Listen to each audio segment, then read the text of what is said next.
Sí, ahora el tema de la leyenda negra es de que, bueno, parcializa mucho de lo que pasó en el virreinato del Perú, ¿no? Y bueno, el virreinato como tal, en los virreinatos que hubieron, ¿no? Virreinato del Perú, de Nueva Granada, de Río de la Plata. Entonces, esa mentira acerca de lo que pasó llega a condicionarnos en nuestra propia autoestima, ¿no?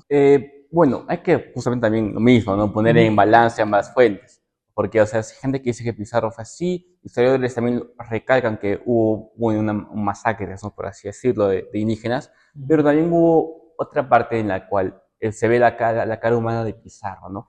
Porque creo que fue el historiador Juan Antonio del Busto, que él habló de que existía una especie de amistad entre Pizarro y, bueno, y Atahualpa. Entonces como que existía una especie de relación humana, ¿no? Se dice Ujú. que hasta Pizarro lloró cuando se enteró de la muerte de la Huelva. Entonces, como que tenemos que tener muy en cuenta eso, ¿no? Porque lo satanizan mucho, ¿no?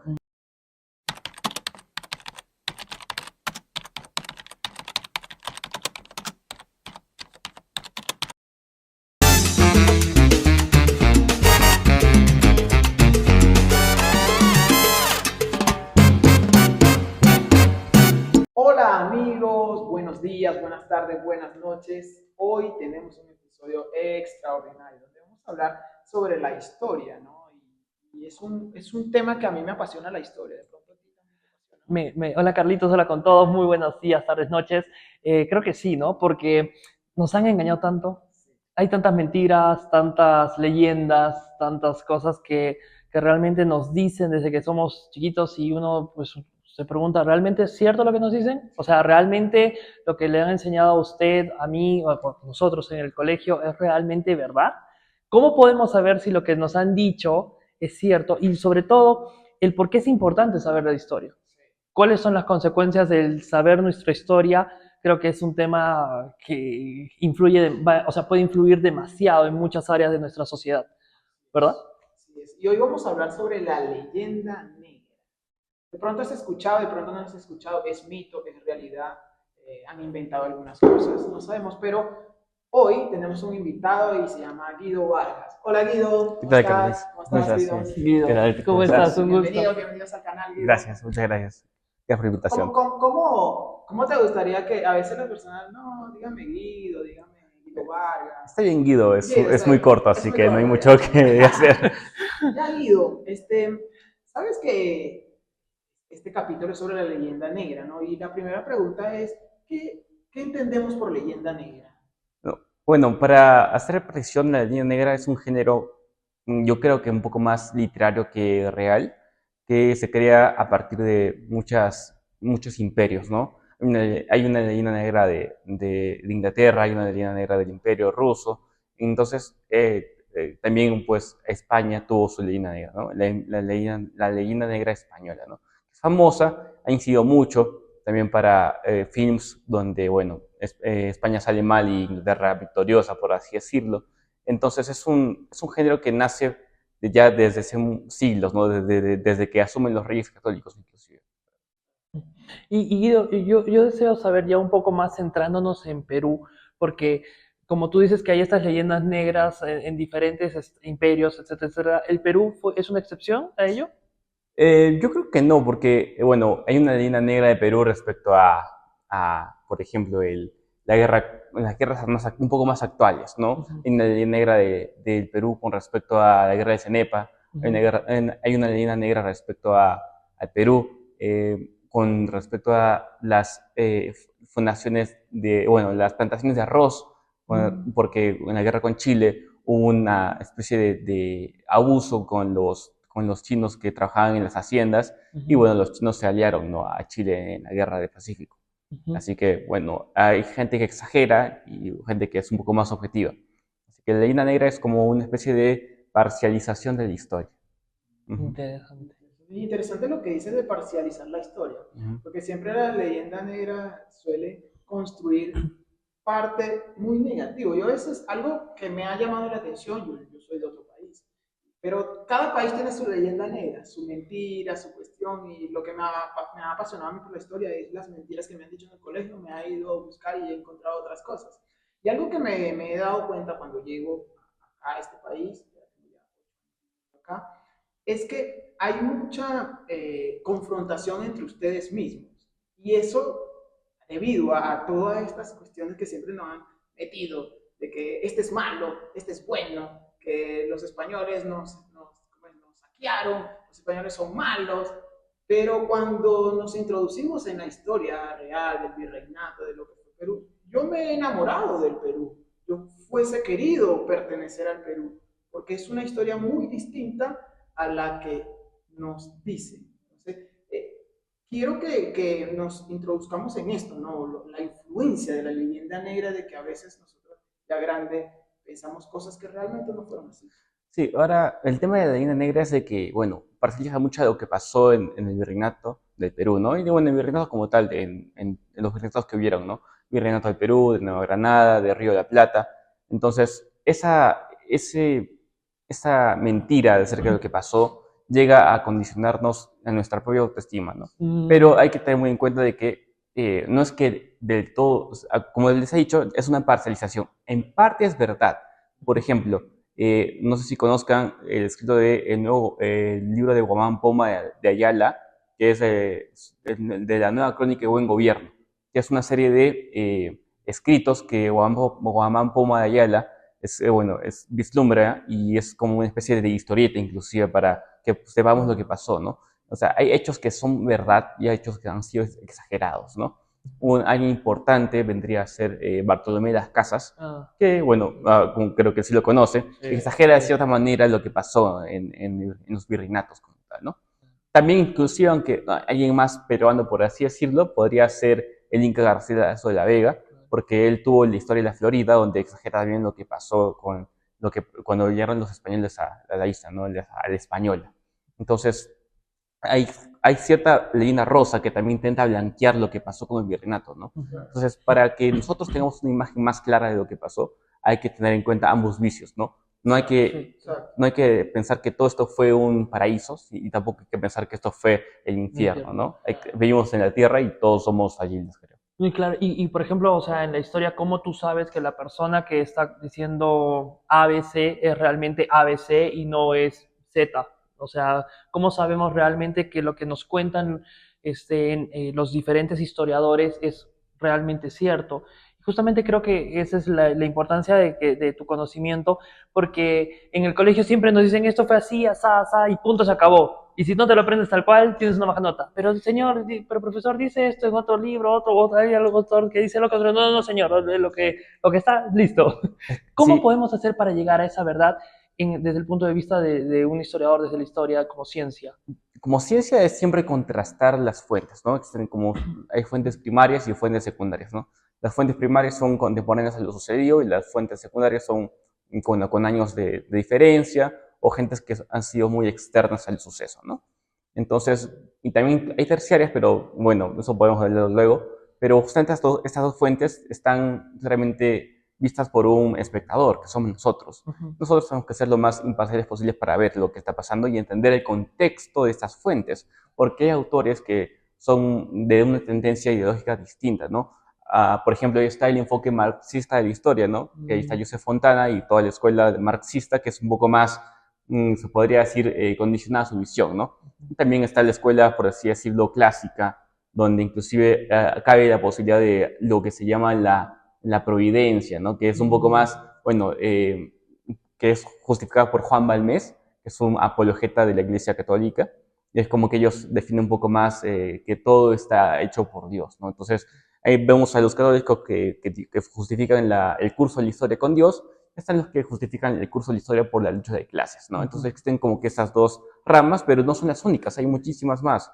Entonces bueno, hay que justamente eso, ponderar las fuentes, porque si no, vamos a caer justamente en más que historia, ideologías que sirven a políticas, ¿no? ¿No? Y algo que hablaba sobre Bartolomé de las Casas, creo que fue el propulsor de la leyenda negra, ¿no? Porque como tú hablabas, o sea, usó más números de la cuenta. Pero no sé si lo hizo para llamar la atención de los españoles o tal vez había algo que él quiso hacer a la mala. No sé cómo tú lo puedas ver. Yo coincido que, bueno, él fue más que todo como una especie de tecnógrafo, ¿no? Porque a un rey, creo que fue Felipe, consultó a Bartolomé lo que estaba pasando, ¿no? Porque ahí no había una unanimidad. ¿A qué me refiero? Para el tema de la conquista de las Américas, no hubo una corriente fija que dijo, está bien, vamos a tomar las Américas que hemos, como que sabemos que existen y ya. No, hubieron varias escuelas que estaban en favor y varias escuelas que estuvieron en contra, ¿no? Por ejemplo, Bartolomé de las Casas es una de las escuelas, pero también existe otro que es Francisco de Vitoria. Es otra persona que también propuso, por así decirlo, el primer derecho internacional, ¿no? Es el padre del derecho internacional. Y luego también está Juan Ginés de Sepúlveda, que decía que sí estaba bien, pero inclusive deshumanizaba a las personas que vivían acá, ¿no? A los indígenas. Los consideraba como gente que no tenían alma. Entonces, como que, en cambio, Bartolomé dice que sí, Francisco de Vitoria dice que sí. Entonces, pero son distintos, ¿no? Porque Bartolomé de las Casas pensaba que era como que el buen salvaje. En cambio, Francisco Vitoria los volvía un poco más humanos, ¿no? Como personas que sí sabían lo que hacían, no que únicamente al ignorar eran buenos, ¿no? Ahora, yo quiero hablar un poco, antes de pasar de lleno allá a la historia y a algunas de estas famosas leyendas negras o parcializaciones que hay en nuestra historia, quiero solamente tocar el tema de las influencias. Hace un momento tú has estado diciéndonos de que definitivamente la ideología, hay escuelas que están basadas en ideologías y de hecho hay grupos políticos actualmente que utilizan la historia como una herramienta para justamente poder de cierta forma influir en el pensamiento de la sociedad, ¿no? De hecho, lo hablábamos en el tema de Orwell, de cómo ellos trabajan con la historia y la modifican o la maquillan o la tergiversan o la ponen o lo que les conviene. Yo quiero preguntarte en cuanto a cuál es esta importancia de la historia como una herramienta para influir en el pensamiento de la sociedad. ¿Crees que eso está sucediendo en Perú? ¿Crees que hay corrientes ideológicas políticas que utilizan la historia para poder influir en nosotros y de en cierta forma influir el voto? Yo creo que inclusive más que el voto, sino nuestra forma de ser y de pensar. Porque la historia como tal es imparcial y objetiva, ¿no? Como ciencia. Pero al haber ideologías, posiciones más cerradas, hace que sirva como una especie de justificación para las ideologías, ¿no? Bueno, podemos verla con el tema del indigenismo, ¿no? Ahí que obviamente favorece las políticas de izquierda, pero también hay que reconocer que hay un discurso fuerte ahora, creo que incluso más que antes, existe una especie de justificación del hispanismo, y ahí encontramos gente que podríamos calificarlos de derecha o extrema derecha, y bueno, ya existe una especie de justificación mucho más a lo que pasó, ¿no? Y yo haría un similar muy parecido a lo que pasa con la época del conflicto interno armado, con armado interno. Entonces fue como que existe ese sentimiento, ¿no? De que, bueno, pasaron cosas, pero hay que ser objetivos para hablar de ellas, porque si no, vamos a seguir justificando políticas educativas que, bueno, no van al caso, ¿no? Porque cuando crearon esa nueva malla curricular en la que incluían lo que pasó en los 80s y 90s, bueno, y entrada de los 2000, Claro. me pregunto, ¿no? ¿Qué fuentes van a usar?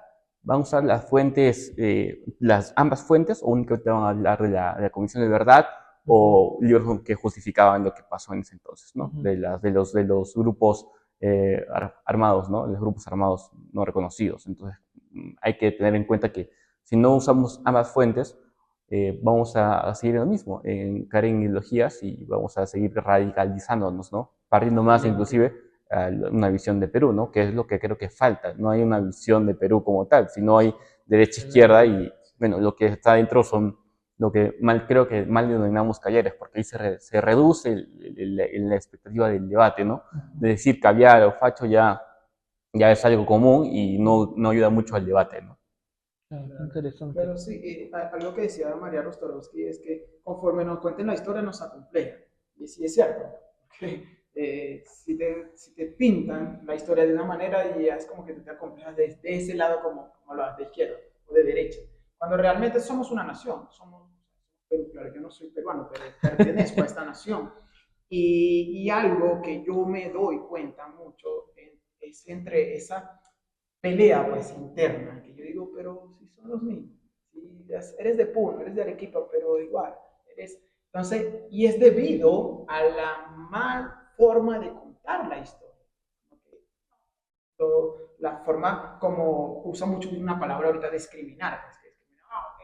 Pues, entonces, ¿Qué crees que nosotros debemos hacer como ciudadanos que somos de esta nación para que eso no influya en nuestra generación que vivimos, pero tampoco influya en las generaciones que vienen después? Creo que ha estado pasando, pero no es obviamente que, bueno, voy a publicar en Facebook que está pasando esto, sino que las familias tienen como que retóricas internas, historias que son, le dan como que la contraparte de lo que les hacían en el colegio. Entonces, creo que una buena forma de hacer ese cambio es que en las propias familias se enseñen esa contrahistoria, por así decirlo. Porque lo poco que yo sé y he aprendido ha sido también gracias a que ha habido debate, porque si no hay debate, o sea, uno no aprende. Entonces, justamente estas posiciones las he encontrado en el porqué de por qué mi familia me cuenta esa historia si no es lo que me han enseñado, ¿no? Entonces, sembrarnos esa cuestión nos ayuda mucho a, mira, no ha sido así. O sea, a mí también en el colegio me han enseñado, por ejemplo, el tema el sueño con las parihuanas, ¿no? De La San de la Martín. bandera, sí. Para mí Entonces, eso me como parece que, una tontería pues, cuando la escuché, claro, mira, y soy de otro lado. o también acá en Arequipa, cuando se nos explicaron que Arequipa viene de Arequipay, ¿no? Porque el tema de estuvo el Inca Maita Cápac. Y sabemos que acá nunca hubo un Inca Maita Cápac y los incas tampoco fundaban ciudades, ¿no? Entonces, como que tenemos que balancear que no todo lo que nos dicen es cierto, ¿no? Sino que tenemos que encontrar como que ese bichito de ¿por qué, por qué me cuentan esto? Hay otra versión y bueno, creo que si hacemos ese ejercicio mental, vamos a poder encontrar otras explicaciones, ¿no? Y tener algo más objetivo. Qué interesante lo que has mencionado, muchos temas interesantes, Guido, porque has tocado el tema de la educación en casa, que es lo primordial, todo viene de casa, ¿no? Se dice, es súper importante, pero acá viene una pregunta. Acá en este canal nos gusta el conocimiento, por eso es que nos gusta, te invitamos a ti, Guido, leemos siempre libros junto, o sea, con las personas y todo eso, y ahí va mi pregunta. ¿Qué libros tú podrías, por ejemplo, o autores recomendarnos para que justamente las personas que escuchan esto en sus casas tengan una idea de qué es lo que podemos leer, incluso para poder, o sea, informarnos de lo que realmente somos, ¿no? Sin importar la ideología, como tú dices, y la parcialización? ¿Qué libros o qué autores tú nos recomendarías para poder informarnos de una manera más adecuada? Mm, realmente, bueno, la historia es muy larga, así que Sí, la lista de libros es interminable. sí, Pero bueno, para el tema de la leyenda sí. negra, sería Ajá. bueno revisar primero a Francisco de Vitoria, que es una persona, el padre de la Escuela de Salamanca, de España, donde ahí nació como que un humanismo cristiano mucho más complejo de lo que conocemos. Inclusive hay gente que especula y dice que fue el creador de los derechos humanos, inclusive. Entonces Mm. hay que revisar ese autor. También hay que revisar a Bartolomé de las Casas, que sabemos que de cierta manera está parcializado, pero también nos da una visión de lo que ha pasado. Y por último, también al lado más condicionado, por así decirlo, que vendría a ser a Juan Ginés de Sepúlveda, que él es, bueno, un justificante de lo imposible, ¿no? Como vendría a ser la inexistencia del alma humana de los indígenas. Mm. Pero igual, cabe resaltar que tenemos que leer ambas caras para que podamos entender lo que es la historia, ¿no? Entonces yo diría que, bueno, leer esos tres autores y en ese tema, de la leyenda negra, porque si no, bueno, caemos en ideologías reduccionistas, ¿no? De lo que pasó. Y llegar incluso a ideologías más radicales como lo vendría a ser el falangismo, el franquismo. Entonces yo creo que tenemos que tener en cuenta esto, porque ahorita vemos que los hispanistas son más que una rama política, son una rama ideológica, porque no se puede plasmar sus ideas en la política, o sea, no lo vemos claro, ¿no? Justifica una retórica, pero no una política real, ¿no? En praxis. No, y Interesantísimo. interesante que hablas de esto, de los hispanistas, porque es así, hispanistas de un lado y los indígenas de otro lado. Y Nos ya hay parte ya cuentan, la división, ¿no? sí, O o sea, ya hay sea, parte, ya, cuando realmente, o sea, solo cuentan lo rosita, pues no cuentan la realidad uno, lo cuentan a su manera. Pero hay algo que yo he escuchado, ¿no? Y me ha llamado demasiado la atención, es como Pizarro. Pizarro le dicen que es un criador de chancho y tal, pero, o sea, yo tengo una visión distinta de Pizarro. ¿Nos podías hablar un poco algo de Pizarro y lo que sucedió con la influencia que tuvo en el Perú? Sí, Pizarro es una figura muy controversial y muy, bueno, abarcada por varios puntos, pero yo creo que Pizarro fue una persona que, bueno, estuvo condicionada por su época y su contexto, ¿no? Primero, eso es falso, no fue un criador de cerdos, se le dice eso porque Gómara, que fue un clérigo español, le había atribuido esa historia, ¿no? Pero ¿por qué pensarán, ¿no? De que se le atribuyera esta historia de que fue criador de cerdos? Y es que hace una similitud a lo que pasó pues con la fundación de Roma, o sea, la de Rómulo Remo, o sea, se dice pues que fue Francisco Pizarro criado por cerdos porque fue amamantado por cerdos y eso, pero en verdad no fue así. Y esa similitud con lo que pasó, que fue amamantado por lobos, Rómulo y Remo, querían hacerle esa alusión, que al fin y al cabo caló mucho, ¿no? Hasta el día de hoy hablamos de que Francisco Pizarro fue criador de cerdos, pero no, en sus padres, bueno, su madre se encargaba en sus padres se encargaban de la crianza de la perpetuidad de los labradores, ¿no? En ese entonces, o sea, los labradores eran gente de campo en España, pero justamente era una labor de preservar esa clase social, por así decirlo. Entonces, esa crianza de la preservación de los labradores no lo hacía pues un criador de cerdos, sino que algo mucho más que en ese entonces.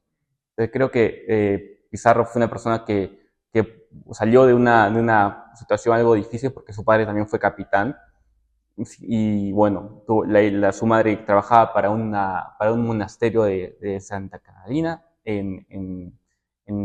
bueno, en España, Ujú. pero es como que no es tan real que su origen fue tan, por así decirlo, desastroso como lo llegan a Que fue un pintar. ignorante, dice, Sí, cuando no. Claro, no, y eso es importante porque afecta definitivamente en nuestra autoestima como nación, ¿no? O sea, que Mm. un criador de cerdos, de hecho no, fueron cientos liderados, o sea, 150 y tantas personas lideradas por un criador de cerdos vinieron y conquistaron a todo un imperio. Entonces, no. o sea, ahí están disminuyendo. Entonces, ¿fue un imperio o no fue un imperio? ¿Los incas fueron un imperio o fueron simplemente un grupo de, no sé, pues de cavernícolas que estaban ahí golpeándose la piedra con un mazo, con la cabeza con un mazo y, o sea, no tenían sentido, ¿no? Pero creo que es parte esencial de la historia utilizándolo para influir en nuestra forma de pensar y de sentir, obviamente. Claro, eso es algo mucho más complejo. Las alianzas también eran clave para ir en contra de lo que vendría a ser el Tahuantinsuyo, ¿no? Que no sé, inclusive mucho se discute al día de hoy también si fue un imperio, ¿no? Porque el imperio es una clasificación muy occidental, ¿no? Hay Mm. gente que lo dice que es una especie de confederación, inclusive. O sea, eran varios estados, el Conti suyo, Anti suyo, Chichey suyo, entonces como que eran algo mucho más que un imperio, sino que una especie de confederación. Muy parecido a lo que es Estados Unidos hoy en día, entonces Ujú, como que, claro. pero de cuatro estados, ¿no? Claro, Ujú. y realmente Guido, hablando de Pizarro, que es esta figura tan controversial que dicen unos que era un ignorante, un asesino de indígenas, etcétera, etcétera, y por otra parte el alcalde de Lima lo restituye su monumento. Entonces, la pregunta es, ¿realmente Pizarro fue tan maldito como lo postulan, como lo colocan? ¿Realmente fue una persona que asesinaba, maltrataba a los indígenas, o era una persona que al contrario supo ser un negociador, por así decirlo, para poder llegar, porque no creo que lo conquistara, 150 personas aproximadamente conquistaran pues a una nación, ¿no? O sea, ¿cómo fue eso? O sea, ¿realmente fue tan malo Pizarro? Bueno, hay que justamente también lo mismo, ¿no? Poner en Ujú. balance ambas fuentes. Porque, o sea, hay gente que dice que Pizarro fue así, historiadores también recalcan que hubo un masacre, ¿no? Por así decirlo, de indígenas, pero Ujú. también hubo otra parte en la cual se ve la cara humana de Pizarro, ¿no? Porque creo que fue el historiador Juan Antonio del Busto, que él habló de que existía una especie de amistad entre Pizarro y, bueno, y Atahualpa. Entonces, como que existía una especie de relación humana, ¿no? Se dice que hasta Pizarro lloró cuando se enteró de la muerte de la Huelva. Entonces, como que tenemos que tener muy en cuenta eso, ¿no? Porque lo satanizan mucho, ¿no? También hay que tener hasta dónde podemos exacerbar una figura como Pizarro, ¿no? Que también tuvo lo bueno y lo malo, ¿no?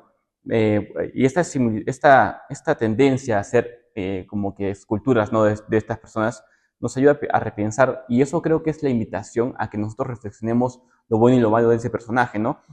Creo que estamos cerca de lo que vendría a ser 12 de octubre, y ahí hay una estatua de Cristóbal Colón. Mm. Cristóbal Colón, descubridor de Américas, o bueno, como gusten calificarlo, pero aparte de eso, que se le atribuye una gran hazaña, también buen navegante, se le atribuye también el tema de la esclavitud. Cuando llegó a las islas, esclavizó gente, ¿no? Y para eso Isabel respondió a lo que pasó, ¿no? Claro. Entonces, y se le quitó todos los títulos a Cristóbal Colón.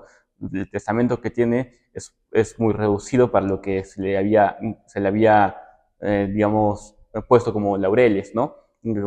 Como gobernante de los mares, etcétera. Entonces, como que eso nos hace pensar, ¿no? Que realmente hay que ser conscientes de que estas no son como que exacerbaciones de la figura, sino que es una invitación a que nosotros reflexionemos lo bueno y lo malo de estos personajes históricos. Claro, que eso es lo bonito, ¿no? De la historia. O sea, eso es lo bonito de la historia y sea bueno o malo es parte de nuestra historia. Por lo menos en muchos países no celebran la hispanidad, que es eso cuando llega Cristóbal Colón. Muchos no lo celebran porque dicen, no, es que fue. Pero es parte de la historia. Tú no puedes obviar esas cosas. Entonces, vemos otros países y celebran la hispanidad porque para ellos tal vez fue algo chévere, pero yo creo que, o sea, siendo malo o bueno, es parte de nuestra historia, no forma. Pues, y es bueno, ¿no? Entender cuál fue la situación, tanto mala como buena de estos personajes que han llegado durante la historia del siglo XV. Sí, o sea, yo creo que hay países que sí, ¿no? Hay gente, por ejemplo, creo que Argentina no celebra el día 12 como el día del descubrimiento de América, sino creo que ellos celebran el día de la interculturalidad y algo parecido. Entonces es como que le dan la vuelta, ¿no? Acá en Perú con Velasco también se cambió, ya, porque antes creo que era el día de la raza, entonces como que era totalmente distinto. Y bueno, estas retóricas nos ayudan a pensar de nuevo, ¿no? En este sentimiento de la hispanidad, ¿no? Que tan antiguo y moderno, porque funcionó como justificación para Franco. Entonces, como que al día de hoy, la gente que es crítica con esta visión de la hispanidad recuerda ese tiempo, ese momento tan perturbador que existió en España, ¿no? Entonces, aparte de eso, creo que la hispanidad al día de hoy es más que todo una invitación, ¿no? Debería ser tomada como una invitación, no como una corriente política. Y ahora que estamos en el contexto de Pizarro, cuéntanos un poco más, por ejemplo, cuál era el contexto de los indígenas en ese momento, de los incas en ese momento. O sea, por quiénes estaban liderados, quiénes eran, porque en ese momento habían rebeliones, en el mismo incanato había pues sus problemas, ¿no? Ujú. Y obviamente Pizarro se daba cuenta incluso de esas cosas, ¿no? Cuéntanos un poco más el contexto de los incas, cómo estaban en el momento en el que llegan los españoles junto con Pizarro y todo eso. Es un estudio muy interesante porque quien hace ese estudio lo hace más que todo María Rostrowski, que Ujú. es como que la experta en el tema. Y es muy parecido a lo que ocurría en Roma. O sea, lo que hacían eran, en Roma como que el primogénito como que lo mandaban, ¿no? a la ciudad central para que sea formado. En este caso, mandaban a la esposa, ¿no? La Coya, se podría decir, lo mandaban a Cusco, ¿no? Para ser formada en lo que vendría a ser estos centros de formación, que vendría a ser como que las escuelas de élite, ¿no? Ujú. Entonces, esa es una especie de dominación, ¿no? Porque decían, bueno, esto pasa y si no cumples con mis expectativas, es una especie de extorsión, ¿no? Mato a tu hija. Entonces, como Mm. que llega a ser un poco disruptivo, pero no todas fueron así, ¿no? También hubieron conquistas pacíficas donde, bueno, o te subyugas o, bueno, busco la forma, ¿no? Es un Ujú. poco más complejo que eso. Entonces, es como que el método también de conquista de los incas eran muy importante. Y no todo era color rosa. También tenemos que decirlo, en la época de los incas hubo esclavitud. Existían lo que eran los yanaconas. Los yanaconas eran como la clase más baja del imperio y donde, bueno, eran esclavos y era resultado de batallas. Entonces, como que los perdedores, una parte se convierten en esclavos, ¿no? Esto es reformado justamente por Francisco de Vitoria cuando él plantea de que, o sea, hay límites en la guerra, ¿no? Ujú. Una persona, por ejemplo, lo que está pasando en Gaza, ¿no? Ujú. Es como que Vittorio también tiene su posición, que dice que no tiene por qué morir el inocente y el justo. Y eso es inclusive un pasaje de la Biblia, del Éxodo. Es como que es importante saber que las cuestiones que tenemos hoy en día, la visión que tenemos acerca del pasado, tenemos que tener cuidado porque podemos llegar a cometer lo que es el anacronismo. Y el Ujú. anacronismo es un pecado, como diría Lucien Lefebvre, para el historiador. Y yo creo que no solamente para el historiador, sino que también para nosotros como personas normales y comunes en el Perú, tenemos que tener mucho cuidado con juzgar el pasado con los ojos del presente, ¿no? ¿Podrías, discúlpame, como paréntesis, explicarnos el anacronismo como tal, qué significa? Porque recuerda que no todos conocemos el término, tal vez, o tal vez algunos se pueden perder. ¿Qué significa exactamente el anacronismo? En simples palabras, el anacronismo es juzgar el pasado con la visión de un presente, ¿no? Estamos hablando no solamente de como, con métodos modernos el pasado, ¿no? Sino que también, por ejemplo, usar la moral, usar la política, usar diversas ciencias para juzgar el pasado, la ética, ¿no? Es como que si hacemos eso, vamos a encontrarnos, vamos a llegar a intentar buscar, por ejemplo, un carburador en el siglo XVI, entonces es imposible, o sea, hay cuestiones que se nos hacen imposibles, ridículas, pero bueno, al fin y al cabo, como responden a una narrativa, nos gusta, ¿no? O sea, tú no puedes decir, pues, que Francisco Pizarro era un franquista, por ejemplo, o sea, sería demasiado anacrónico. Que Pizarro haya servido como una especie de eslabón para la narrativa franquista, puede ser, pero, y falangista también, pero no, pues, o sea, es totalmente, no pasó, Francisco Pizarro no pensaba en Franco, o sea, es obviamente incierto. Que quiero hacerte una pregunta de que quiero también que la audiencia también entienda, porque alguna pregunta, ¿no? Acá sobre el Perú. ¿El Perú fue colonia o fue reino? Porque es algo bien raro, porque como un hombre, o sea, como lo dijo mi amigo, de ciento y tantas personas va a conquistar y va a colonizar una nación. O sea, ¿fue colonia o fue reino? Bueno, hay que tener muy en claro de qué entendemos como colonia, ¿no? Porque la colonia, a ver, la colonia es una especie de administración desde una metrópoli. En el Perú, lo que era el Virreinato del Perú, existía una metrópoli a la cual nosotros tributábamos, ¿no? Entonces, que era Madrid, o sea, ahí es como que ahí iban todos el quinto real, los impuestos que salían de Perú se iban en embarcaciones que iban directamente a la metrópoli. Entonces, fuimos colonia, aunque no les gusten los amigos hispanistas, hubo una administración colonial, sí, pero no se limitó a ello, ¿no? Porque hubo desarrollo de las ciudades como que subyugadas, por así decirlo. O sea, Arequipa es una ciudad, bueno, el centro histórico, si queremos verlo así, es una ciudad, bueno, fue una ciudad muy desarrollada. Lo fueron también de los virreinatos. Lima también fue una ciudad muy desarrollada, en Buenos Aires también. Entonces, como que existió lo mínimo, ¿no? Lo podría decir de administración colonial, pero se expandió. O sea, hubo más que lo que pensábamos que íbamos a recibir, por así decirlo. Pero ojo, esto no dice que nosotros tenemos que agradecer, ¿no? Agradezcamos a lo que pasó, ¿no? Sino que tenemos que reconocer que hubieron avances, ¿no? Como un reconocimiento, sí, pero como agradecimiento ya estamos tocando un tema que, bueno, que responde más a ideologías políticas, ¿no? Entonces, yo creo que sí hubo una administración colonial. Reino era como que una palabra más denominada a la administración de lo que, como era administrado, ¿no? Los dominios de España de ultramar, ¿no? Recuérdense que nosotros no solo hemos sido nosotros como que virreinatos, también ha sido el virreinato de Filipinas, o sea, era hasta allá, o sea, imagínense, Sí, claro. el Imperio Español no solamente se reducía a lo que era América, sino llegaba hasta Asia. Entonces, como que los reinos eran claramente una denominación para la administración, ¿no? Por ejemplo, cuando se levanta Tupac Amaru, Tupac Amaru II se autodenomina como rey del Perú, ¿no? O sea, es como que, o sea, él también concebía que había un reino. Entonces, es como que, bueno, no era un reino, era más que toda una administración, ¿no? Entonces, eso. Interesante porque Ujú. también, hablando brevemente de eso, como ese de Tupac Amaru, era español, ¿no? O sea, él estaba en los registros como español, o me equivoco, porque eso creo que está sustentado en un documento, ¿verdad? De Ujú. que él era español. Pero bueno, ese es otro tema que ahorita lo vamos a mencionar. Para continuar con este tema, y solo reforzar la idea para ser un poco más técnicos, Guido, ¿cuál es entonces la diferencia, técnicamente hablando, entre un virreinato y una colonia? Para que nos quede un poco más claro, para saber si realmente cumplimos con las características de tal cosa de virreinato o cumplimos con las características más de una colonia.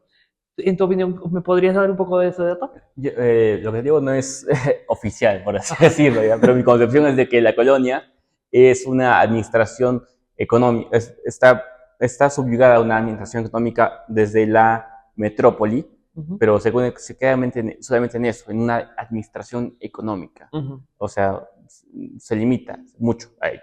No existe un desarrollo como hubo, bueno, en lo que fue el Virreinato del Perú, no hubo una especie de mestizaje cultural, no hubo nada de eso. Entonces, yo creo que esa colonia se queda corta a lo que pasó en el Virreinato del Perú. O sea, en los virreinatos hubieron más que una colonia, hubieron una especie de integración cultural, no, podemos decir que no pacífica, porque hubieron claramente hechos violentos, ¿no? Por ejemplo, la extirpación de idolatrías, que es un tema cabal para entender el proceso de mestizaje, por así decirlo, que fue violento, pero al fin y al cabo hubo un desarrollo, ¿no? Hubieron, por ejemplo, escuelas únicamente para personas de la nobleza indígena, entonces como que hubo un desarrollo intelectual increíble en ese entonces. ¿Habían leyes en ese entonces? Sí, hubieron leyes desde España, ¿no? Porque nosotros no emitíamos leyes, habían como que ordenanzas, por así decirlo, y habían cabildos en los cuales existía una breve legislación que era más que todo al fuero común, por así decirlo. Aquí tuvimos el Cabildo de Arequipa, pero las leyes de protección indígena se normaban desde España. Y conocemos las famosas y únicas leyes de Indias, pero también no solamente hubo esa legislación de Indias, sino que hubieron como que reportaron que estas leyes no funcionaban muy bien, ¿no? Porque hubieron abusos. Entonces, ¿qué hicieron? España hizo otras leyes, que eran las famosas leyes de Burgos, pero luego de Burgos las revisaron porque tampoco funcionaban bien, porque acuérdense, es difícil manejar pues un virreinato que está a 3 meses de territorio, entonces como es casi imposible manejarlo. Entonces mandaron otras leyes que eran las famosas leyes de Valladolid. Entonces hubo varias legislación que regulaba el trato a los indígenas, ¿no? Pero al fin y al cabo, bueno, hubieron abusos y eso no se puede negar. También algo para resaltar es de que estas leyes fueron inspiradas justamente por estos escolásticos, por así decirlo, Francisco de Vitoria, Bartolomé de las Casas. Francisco de Vitoria no llegó a ver materializado estas leyes, o sea, falleció antes, ¿no? Quien recogió este trabajo, pero estuvo parcializado también, fue Bartolomé de las Casas, ¿no? Entonces como que, bueno, no hubo esa como que originalidad directa, ¿no? De las ideas de Vitoria en las leyes de Indias, ¿no? Muy interesante lo que estás diciendo, porque de verdad o sea, la historia es parte de nuestra vida. Conforme a cómo conocemos la historia, vamos enfocando en nuestro futuro, hace crecer, ¿no? Pero quiero hacerte, debido a esto, lo que estás diciendo, cuando ya Pizarro, pues, la presa, Atahualpa y todo eso, ¿qué sucedió en Cusco? ¿Se enojaron? ¿Celebraron por lo que había pasado? ¿Qué sucedió?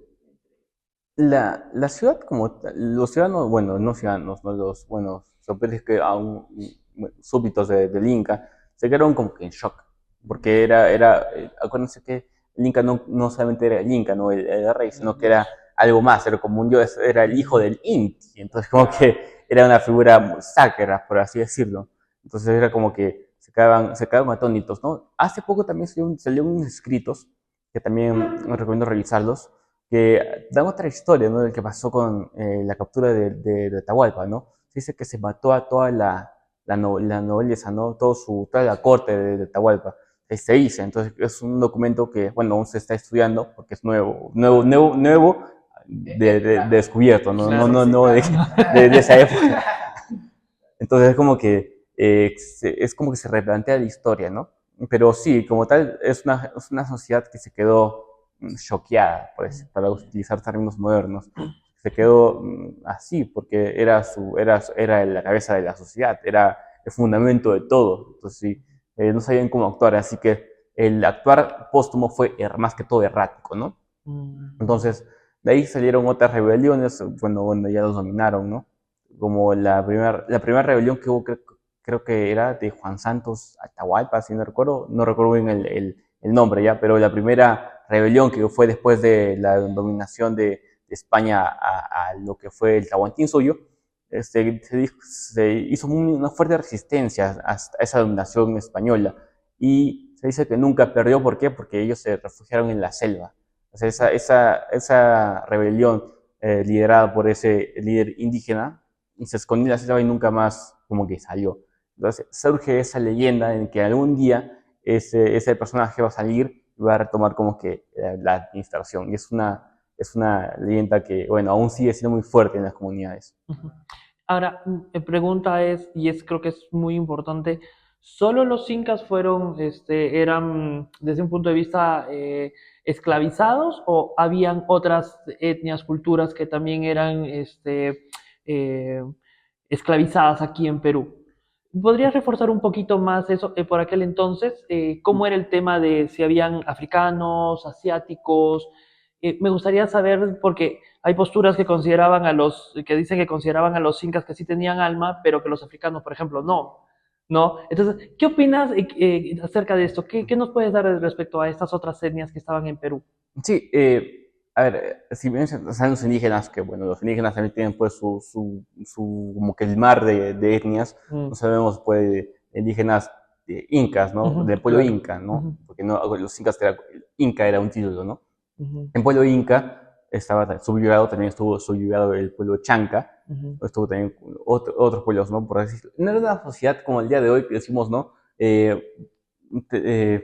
Por ejemplo, un ejemplo, ¿no? Bolivia iba de Chile y le gana, ¿no? No ujú, es que Bolivia vaya a decir, no, todos los chilenos son esclavos, ujú, no. Hay clases sociales que es imposible omitirlas, ¿no?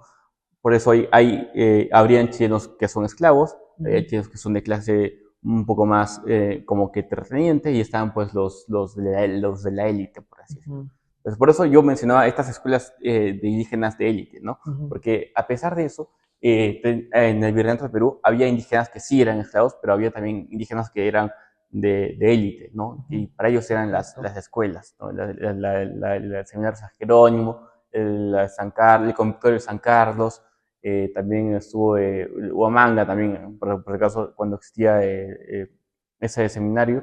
O sea, hubieron claramente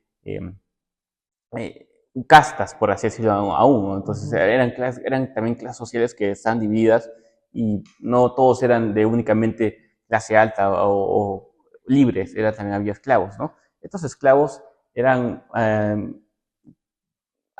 eran regulados a la usanza de la manus inectio, que era una especie de subyugación desde la época romana. Entonces, como que estaban subyugados a servir, ¿no? A un patrón, por así decirlo.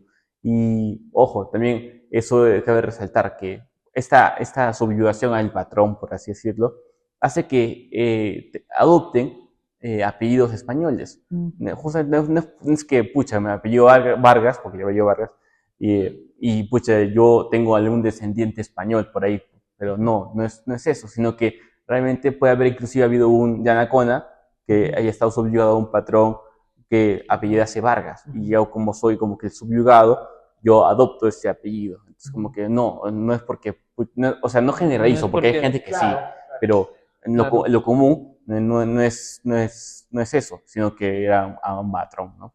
claro, no es como que mi tatarabuelo No, fuese. no. Tu tatarabuelo puede haber sido que ya sea un esclavo en vez de no un No español. en español, claro. Sí. No, y es interesante lo que tú dices, porque por lo menos yo soy Mendoza, más español mi apellido, pero, o sea, sí es de español, pero porque español es pues, o sea, sí es, pero es como tú dices, no todo es así, porque de pronto el patrón le dio el apellido, porque eso pasaba antes. Entonces, es importante destacar esto, ¿no? De que tú dices, no, yo tengo este apellido y por eso soy español. No. Y mira, algo, hablando de todo esto de reinato que hubo acá en Perú, hay algo que a mí me llama mucho la atención, porque hablan mucho, oye, no, es que nos obligaron, nos oprimieron, no sé todo. Y algo que me doy cuenta yo acá es que hay muchos apellidos muy incas, pues. O sea, apellidos muy incas. Yo digo, pero ¿cómo van a decir que los españoles vinieron a destruir a todos los incas, pero aún conservan eso incaico, pues? Porque si yo te hablo de mi país, es muy difícil que te encuentres indígenas relevantes, pues. La mayoría de los y los que existen en mi país son más que todos españoles. Entonces, cuando veo acá y me doy cuenta, ¿pero por qué dicen eso? Sí, el mestizaje es un hecho clarísimo para entender lo que es el Perú al día de hoy. Pero acuérdense que este mestizaje no siempre fue como que pacífico, ¿no?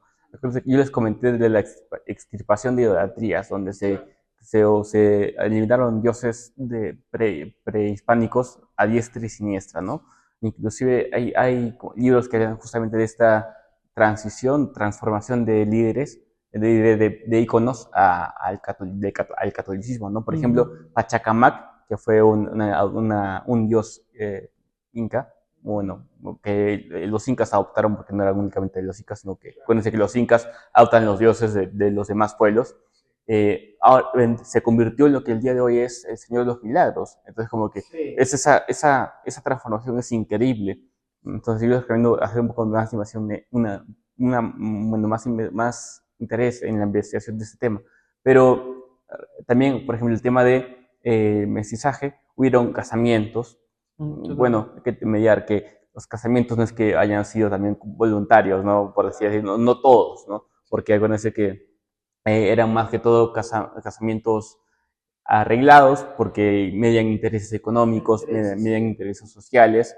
Siempre he escuchado bueno, a divulgadores, se puede decir nombres, Sí, ya, Por por ejemplo, favor. al capitán Perú, ¿no? Que dice el matrimonio entre la línea de un Inca y de los Loyola, ¿no? Yo he ido al museo de Pedro de Osma y está esa pintura y es genial, es impresionante. Pero yo aún podría poner en duda, ¿realmente había ahí consentimiento? Es como que hay claro. que entenderlo en su contexto histórico, porque si no, vamos a seguir también estas retóricas más ideológicas, ¿no? Entonces, hay gente que también había matrimonios entre negros, entonces como que existían en las mismas haciendas, había matrimonios entre gente subyugada, por así decirlo. Entonces, por eso existe una especie de castas en el imperio español, ¿no? Al virreinato. Usted nos transmite una serie de castas que es tan compleja que a los etnógrafos como que les fascina, a los antropólogos también, ¿no? Pero eso hay que tener en cuenta, ¿no? Esto no ha sido todo rosado, ¿no? Claro. Ha sido más complejo, más violento de lo que podemos pensar, pero hay que ponerlo siempre en balance, porque si no, como dije, las ideologías van a Sí. imperar en lo que es la historia y Mm. vamos a seguir como que fanatizados de eso. Justo hablando de esto, eso me parece interesante porque hay otros países de Latinoamérica, o sea, bueno, de Iberoamérica, que, por ejemplo, mencionan de que cuando llegaron los conquistadores en ellos, por ejemplo, cuando llegaron los alemanes a Uruguay, eso me contaba un amigo uruguayo, de que llegaron los alemanes y ¡pum! Y arrasaron con todo el indigenismo uruguayo, ¿no? En cambio acá en Perú no ocurrió lo mismo, se mantuvo, incluso había la nobleza indígena que se mantuvo. Quiero hacer una pregunta, ¿esta misma nobleza indígena es hasta cuándo llega? Porque, a ver, para poner en contexto, yo estaba leyendo un poco a Altuve en ese libro Los Conservadores y él menciona de que hay una parte, o sea, de que esta nobleza indígena llegaba hasta casi el tiempo o sea, él la menciona que estaba en el tiempo 30 años antes de la fundación de la República.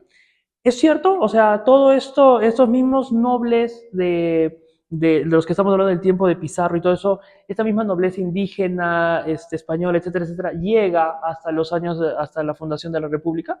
Sí, más que el Tuve, ¿no? Porque el Tuve también es una figura algo controversial, que sí se respeta su obra historiográfica porque tiene cierta relevancia, ¿no? Yo también tengo los conservadores firmado por si acaso. Perdón, perdón. Bueno, sí, llegaron hasta la República. El tema es que, por ejemplo, hay un estudio del fondo, un libro del Fondo Editorial del Congreso que también habla de los incas republicanos. Entonces también sí, llegaron hasta la República. Pero ¿qué pasa? Cuando entra la República, San Martín elimina los títulos nobiliarios. Entonces ahí como tal, la nobleza se parte porque ya no es reconocida, ¿no? Claro. Entonces, a pesar que también eh, San Martín quería hacer una especie de nueva nobleza, porque creó lo que es la Orden del Sol, que es una especie de intento fallido de nobleza en el Perú, que quería poner a gente de la alta alcurnia, para estar como que endulzado con los mismos, se elimina porque obviamente las personas, el debate constitucional optó por una república en vez de una monarquía constitucional, Claro. porque este no es un proyecto que querían como que los peruanos queríamos, no hubo Sí.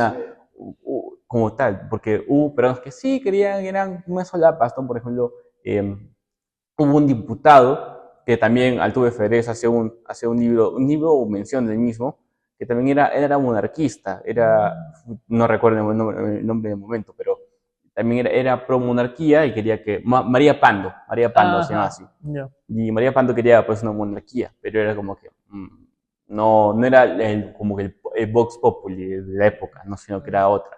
Entonces, ¿dónde se debate cómo queríamos, qué tipo de gobierno queríamos? Es en el Congreso y también en el periódico. Hubieron periódicos muy famosos como La Abeja Republicana, El Peruano. Hubieron otras como el Orden del Sol también tenía su propio periódico, su propio periódico para justificar la implantación de su monarquía. Entonces, como que era un debate ideológico muy rico, por así decirlo. Ujú, Pero al fin y al cabo se votó por la República, ¿no? claro. Ujú. Pero no, y qué bueno que dices eso de San Martín, que lo traes, la República, porque realmente hasta San Martín se dio cuenta que las personas no querían. O sea, No, no sucedió como en Chile, Argentina. San Martín, o sea, la idea de la monarquía para el Perú no fue una idea como tal de San Martín, quizás sí, pero más que todo fue por Bernardo de Monteagudo, que era llamado, bueno, siempre es como que blanqueado, ¿no? Pero era una persona afro, por así decirlo. Entonces, como que Bernardo de Monteagudo plantea esta idea y, bueno, como que la élite limeña y peruana se va en contra de él. Y es por eso que ya él lo mata, ¿no? Lo llegan a matar. Entonces, nadie lo quería por el tema de estar tan a favor de una monarquía constitucional, también por sus entre veces que pasaba en Lima, ¿no? Porque se creía que era un mujeriego, por así decirlo, que arruinaba todo. Entonces, como que ya lo querían como que silenciar, y lo lograron, ¿no? Fue distribuido por San Martín y ya después lo atentan, ¿no? Por así decirlo. Ujú. ¿Qué es lo que hace que, y ya pasando más a este contexto de la historia, qué es lo que sucede para que San Martín se retire y y venga Bolívar? ¿Qué es lo que pasa qué está pasando en ese momento en nuestro país, en Perú? ¿Qué pasa con San Martín? ¿Qué pasa con la nobleza indígena? Que Altuve menciona lo que sucede que con la nobleza indígena, con la nobleza española. ¿Qué sucede en este contexto, seguido, por favor? San Martín, es que San Martín llega a ser muy protocolar. O Ujú. sea, él trae usanzas del antiguo régimen para que no duela tanto la implantación del nuevo gobierno, por así Ujú. decirlo. O sea, San Martín entra con la misa Te Deum, o sea, eso que era una forma virreinal cuando traían al nuevo virrey. O sea, se hacía la misa Te Deum, la misma misa que se hace para que asuma, ¿no? El Ah, presidente, es de que pasa los 28 de julio también. sí, sí. La misma misa se practicaba en ese entonces. Es como que Mm, es importante, o sea, pero en latín, ¿no? Porque la gente leía en latín, pero mm, las mismas formas las adoptó San Martín. ujú. Entonces, por así decirlo, caballerismo, si queremos adoptar la palabra, esta tibieza la adoptó San Martín, ¿no? Ujú. Para caer bien, pero la gente que quería una república, ¿no? Y se dio cuenta de que si queremos implantar ya este modelo, no podemos seguir siendo blandengues. Ujú. Tenemos que traer a alguien que si quiera una república, ¿no? Bueno, república para sus intereses, pero al fin y al cabo Obvio. república. Así que vino Claro. Bolívar y pasó lo que pasó, ¿no? Bolívar estuvo también acá en Arequipa. Por eso la calle Bolívar se llama Ujú. Bolívar, porque es la casa donde se quedó Bolívar. Mm. Pero entonces Bolívar causa una total disrupción en la política peruana y bueno, elimina ya ahí de plano todo lo que Ahí, era todo vestigio de rebelión, de ¿no? monarquía también. Ajá. Es como que en todo lo que era parecido, le sonaba nobleza, autoritarismo, lo elimina. ¿Para qué? Para que él se convierta en el autoritarista, Era- en el dictador, por así decirlo. Qué bueno que traes a Bolívar, pero mira, para los venezolanos Bolívar es, y para los peruanos no. No. Ahí es donde nos damos cuenta que en algunos casos fue fundamental, pero en otros casos no. Mira, lo que cuentas tú. Y cuando yo estuve leyendo sobre Bolívar acá, lo que hizo, ¿verdad? O sea, hizo algo muy duro, porque él prácticamente vino con todo, porque Bolívar era un hombre muy sanguinario. O sea, ¿quieres la independencia o no? Si no quieres, te mataba. Pues. Sí, Era así, ¿ah? O sí, sea, sí. no era como tú dices, como San Martín, que era muy Es blandengue, así llamándolo así, más más tibio, diplomático. más diplomático, Parece ¿no? buena gente como Martín. Y mira, y a veces los venezolanos que están en este país, en su nación, a veces dicen, oye, pero ¿por qué hablan así de Simón Bolívar? Pero es por esa razón. Y es fundamental eso lo que tú has planteado, ¿no? La forma de cómo llegó a Bolívar. Y yo incito pues a los venezolanos también de entender que Bolívar no fue un pan de Dios, ¿no? Conocer las dos caras de las Claro. personas. Sí, es que Bolívar llega y bueno, cuando al parecer somos bien como que ayayeros, gente que le gusta a las figuras caudillistas. Entonces fue como que llega Bolívar y la gente empezó a adorarlo, ¿no? Por decirlo. Bolívar el mejor. Hay discursos muy como que muy ayayeros de Vidaurre, que fue el primer redactor del Código Penal peruano. Fue el primer redactor y hay gente que pucha, lo adula tanto que hasta Bolívar le da como que pena y asco lo que está pasando con ese panorama, ¿no?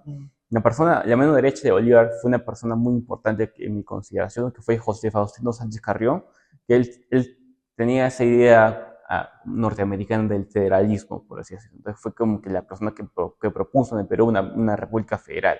Y es una persona que habló por primera vez según lo que yo tengo entendido, porque lo que he leído, es la primera persona que habla del decolonialismo.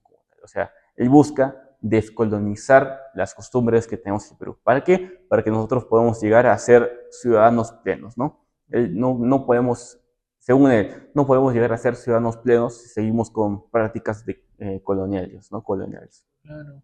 Entonces, justamente ese motivo por el cual Bolívar llega y todos empiezan a, como perros falderos, ¿no? A decirle, bueno, Bolívar, justamente para quedar bien congraciado, ¿no? Esa figura de Bolívar acá en el Perú es bien estudiada no es un experto en historia, pero es un poco más relacionado a la política.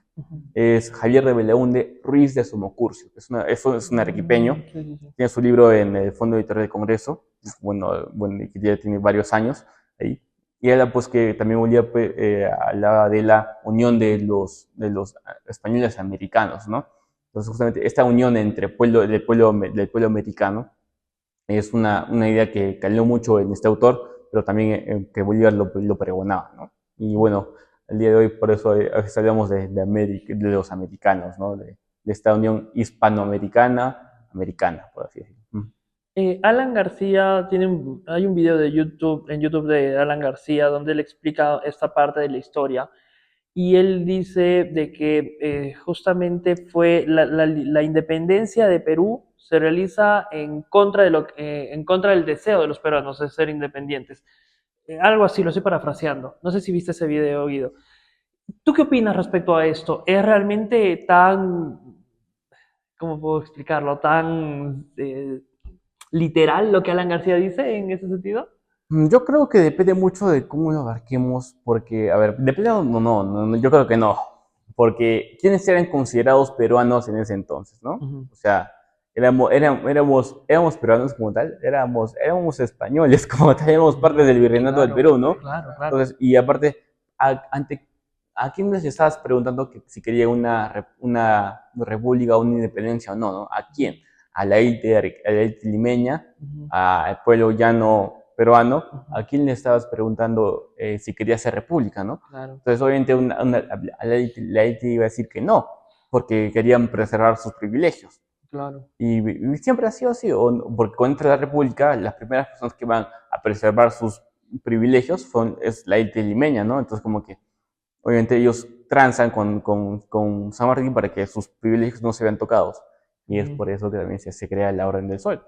Entonces, justamente, hacer juicios apresurados de que, bueno, el pueblo peruano no quería la independencia, es como que preguntarle, primero, ¿quién era Perón en ese entonces, no?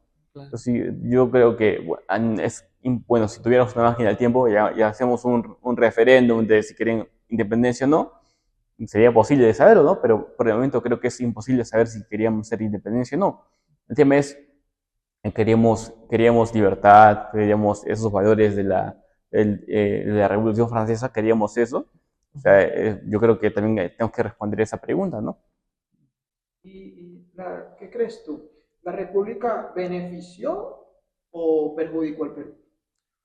Eso sería hacer una, un examen Complicado. de toda la corrupción que hubo en el Perú. Lo bueno es que hay un libro, pero no lo he tenido que leer, de Quirós, de la historia de la corrupción en el Perú. Pero yo creo que, a pesar de lo que vemos al día de hoy, creo que la República benefició al Perú.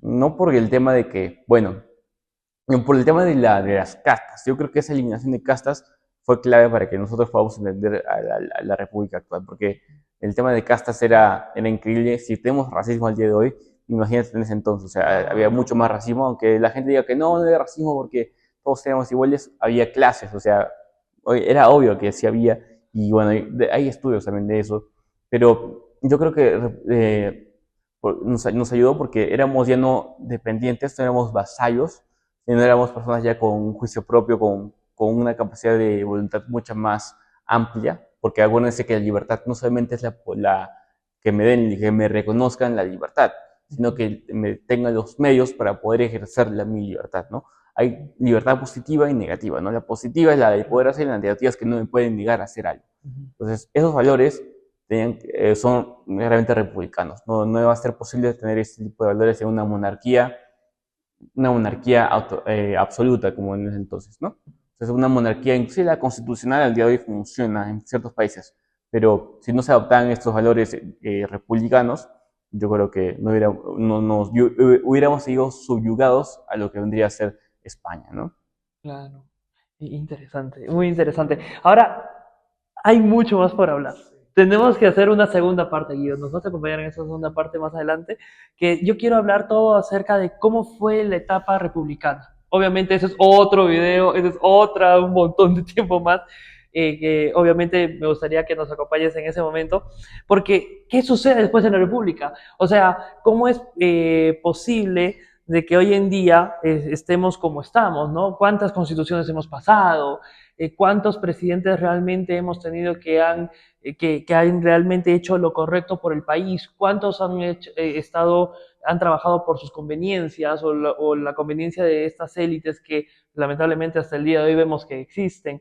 Entonces, estas cosas creo que nos gustaría tocar y tenemos que tocarlas en un siguiente video, ¿no, Carlitos? Sí. Así que gracias por estar Gracias, Guido. ahí, gracias Guido por estar en el canal, de verdad te agradecemos Muchísimas gracias. conocimiento, porque para eso es el canal, para llenar de conocimiento y tocar todos los matices, no solo uno.